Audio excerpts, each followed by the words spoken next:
Welcome back. Aamir साहब, ये बताइएगा, अलकादर ट्रस्ट के हवाले से एक अहम इंटरव्यू आने की भी बातचीत चल रही है, आपकी क्या खबर है? वो इंटरव्यू रिकॉर्ड हो चुका है, होना है, कितना डैमेजिंग है, नहीं है? आप खबर दे दें, 2 दफा मैं आपको कह चुका हूँ खबर दे दें। नहीं, दो देखें, 2-3 चीजें स्पेकुलेशंस जो है ना, मैं तो सच्ची बात है स्पेकुलेशन पे जाना नहीं चाहता, आप बार बार ला रहे हैं। जब तक जिस इंटरव्यू की बात हो रही है वो खुद ना कह दें, अभी तो उनसे मुतालिक लोग कह रहे हैं ना।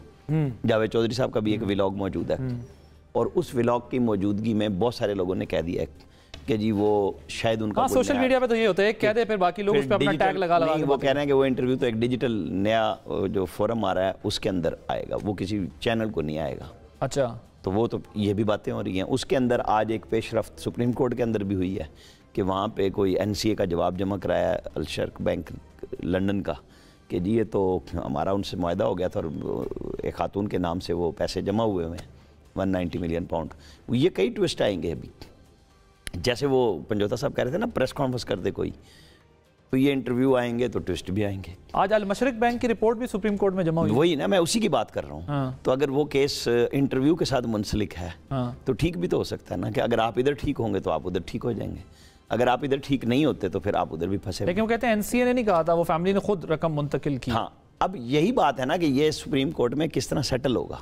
इशू तो ये है कि इमरान खान साहब ने और शहजाद अकबर साहब ने, ये 2 बंदे थे, उसमें आजम खान साहब हैं, प्रिंसिपल सेक्रेटरी हैं, सेक्रेटरी कैबिनेट है, उनके बयानात हो चुके हैं ना उस वक्त के कि जी ये पैसे की बात नहीं हो रही, बात हो रही है कि काबीना के अंदर एक पर्सनल पैसे को, यानी जो गवर्नमेंट ऑफ पाकिस्तान को आना था, सवाल इतना है ना, वो पैसा एक पर्सनल अकाउंट में सेटल कराया गया वो सुप्रीम कोर्ट में, लेकिन वो पर्सनल अकाउंट के जुर्माने का था।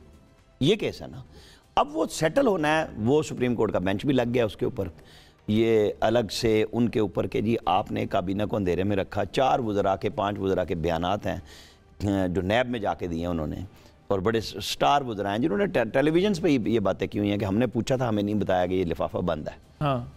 क्वेश्चन उसके ऊपर है कि अगर एक रकम हुकूमत पाकिस्तान को आनी थी तो आपने हुकूमत पाकिस्तान के अकाउंट में क्यों नहीं ली, आपने एक प्राइवेट जुर्माने में क्यों एडजस्ट की? सवाल इतना सा है। हाँ। ये वकील हैं, बेहतर बता सकते हैं, हम तो इसके ऊपर। अच्छा, मुझे ये बताइए, जो 29 लोगों के नाम आए अलकादर ट्रस्ट में, आज सबको ECL में डाल दिया, ECL पे, तो चेयरमैन PTI तो अभी जेल के अंदर है, उनका ECL में क्यों डाला है? क्या जमानत का कोई अंदेशा है क्या? नहीं, कहीं पे लिखा हुआ है, ये तो कहेंगे ना कि इमरान खान ने तो जाना ही कहीं नहीं है, ना जाए बाहर, लेकिन क्या कोई जमानत का चांस है कि जमानत होने वाली थी तो इस वजह क्या कहीं पे नहीं जमानत का? तो आज जो जमानत होनी थी वो तो सुप्रीम कोर्ट से चला गया केस गैर मुय्यना मुद्दत के लिए, वो दोबारा दरखास्तें देंगे, अपील करेंगे, वहीं उसी पे हमने स्टार्ट में बात की। ये क्वेश्चन कहीं पे नहीं लिखा हुआ कि अगर कोई शख्स जेल में तो उसका नाम ECL में नहीं डाल सकते आप।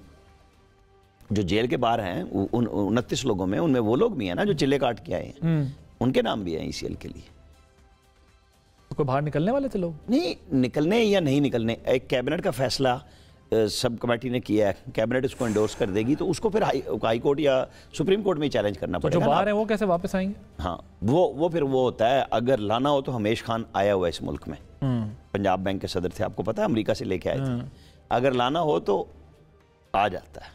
तो आपने ये भी नहीं बताया कि वो इंटरव्यू हुआ है या नहीं हुआ? आपने नहीं, मैं तो कह रहा हूँ कि जी मैं उसके ऊपर मैं नहीं जाऊँगा। मैंने जावेद चौधरी साहब का नाम इसलिए लिया कि मैंने उनकी गुफ्तगू सुनी, जो वो बोल रहे हैं, वो 2 बातें कर रहे हैं कि आधा इंटरव्यू हो गया है, आधा रहता है। वो कहते हैं उन्होंने पॉइंट बना लिए हैं और वो ये बातें करेंगे। ये मैं तो नहीं ना कर रहा बात, मैं उन्होंने ये कहा कि अभी पता नहीं इंटरव्यू, उन्होंने कहा शायद हो गया या होने वाला है, लेकिन पॉइंट्स उसके अंदर नहीं, साथ उन्होंने ये कहा शायद आधा रिकॉर्ड हो गया और आधे उन्होंने पॉइंट्स बना लिए हैं, और वो ये दोनों चीजें एक तरफ जाएंगी ना। प्रेस कॉन्फ्रेंस जिस तरह कह रहे हैं ना, आपके पास क्या ये प्रेस कॉन्फ्रेंस ही है ना, इंटरव्यू भी। इंटरव्यू हो गया रिकॉर्ड, कोई इंटरव्यू डैमेजिंग होगा आप लोगों के लिए, कोई गवाही शवाही आ जाएगी कि ये क्या हुआ है सारा कुछ? देखें, गुजारिश ये है कि इस तरह के इंटरव्यू तो हर रोज़ आपके सामने आ रहे हैं और कोई ना कोई एक तोहमत लगाई जाती है चेयरमैन PTI के ऊपर, इमरान खान साहब के ऊपर या उनकी अहलिया के ऊपर, उनके ख़ानदान के ऊपर कोई ना कोई ऐसा प्रोपेगेंडा रोज़ाना किया जाता है। ये जितने मनगढ़ंत प्रोपेगेंडे हैं ये सारे खुद ही एक्सपोज होते हैं और ख़ुद ही इसके अंदर जो है ये आते हैं और वो क्लियर भी हो जाते हैं, उससे कोई फ़र्क नहीं पड़ता। दूसरे नंबर पर जो बयानात हैं, अब पहले तो बयानात होते थे अगवा बराए तावान, और अब जो बयानात लिए जाते हैं वो अगवा बराए जो है बयान, तो वो उस अगवा के बाद आकर बंदा बयान देता है और सबके सामने है। तो अगवा के बाद अगर ज़बरदस्ती किसी से या उसके ऊपर मुकदमात बना के या और पॉलिटिकली विक्टिमाइज करके, लेकिन जिनका जिक्र हो रहा है, अगर जिनका जिक्र हो रहा है और अगर वो बताएं कि जी ये सब मामला इस तरह हुआ था, तो फिर वो भी इल्ज़ामात होंगे, वो मतलब बिल्कुल आपके ख्याल में वो भी इल्ज़ाम ही होगा? बिल्कुल इल्ज़ामात होंगे, क्योंकि पूरी दुनिया को पता है कि जितने इस वक्त गवाह पेश किए गए हैं, आज़म खान उनके घर वाले दरख्वास्त देते हैं कि वो जो अगवा हो गए हैं उनकी FIR करवाते हैं, अचानक से वो बरामद हो जाते हैं कोर्ट के अंदर और बयान देते हैं चेयरमैन PTI के खिलाफ कि जनाब मुझे तो साइफर जो है वो वापस नहीं। लेकिन आजम खान कोई क्लास 4 के बच्चे तो नहीं है ना, आजम खान पाकिस्तान के प्रिंसिपल सेक्रेटरी हैं, उनके बयान को चाहे ग्रेड की वो बात तन्हाई में दें या सामने दें या बैठ के दें या ज़रा कानूनी तौर पर तो एक उन्होंने जिस तरह जगह देना है वहीं देंगे, लेकिन वो कुछ 4 साल के बच्चे तो नहीं है कि वो ये कहेंगे कि यहाँ बयानात के जो ऊपर जो बात आप कर रहे हैं यहाँ ग्रेड का मसला नहीं है। अगर किसी के ऊपर तशद्दुद किया जाए तो वो जितना भी बड़ा ऑफिसर हो तो वो बेचारा बोलेगा, उसको मारा जाएगा, उसे नंगा किया जाएगा, उसके घर वालों को उठाया जाएगा, उनके बहन भाइयों को उठाया जाएगा, FIR दी जाएंगी, क्या क्या तशद्दुद करते हैं। बट आजम खान साहब देखें, एक प्रिंसिपल सेक्रेटरी फवाद हसन फवाद साहब भी रहे, उनके ऊपर भी केसेस चले हैं, उन पर भी बड़ा दबाव रहा है, वो भी जेल में गए और उसके बावजूद उन्होंने एक लफ्ज़ नहीं बोला।